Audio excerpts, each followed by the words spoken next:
for all those years, I was called by my pet name in the house. But to register in the school, I had to have a name.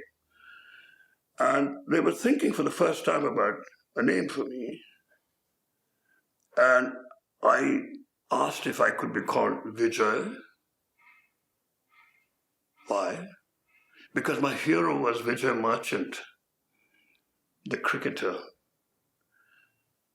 Everybody agreed.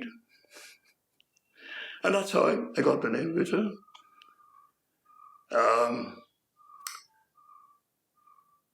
Many years later, when I was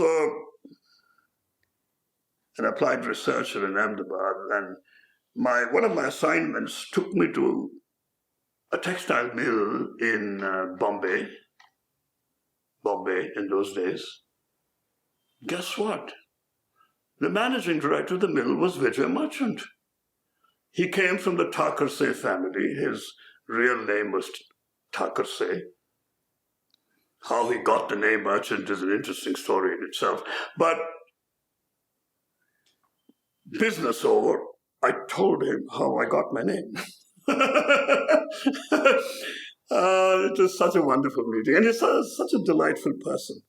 Thakurse Mill had a reputation for very forward employment practices. And then he said, I'll tell you how I got my name. Sure. He said when his father took him to his first school, the father didn't know English, and they asked name, he said Vijay, and then they asked for his surname, and he didn't quite understand the word surname, so he thought he was asking for the profession, occupation, and said merchant. And he became Vijay Merchant in the register of the school. So, I was a Vijay Merchant fan. It was a lovely school.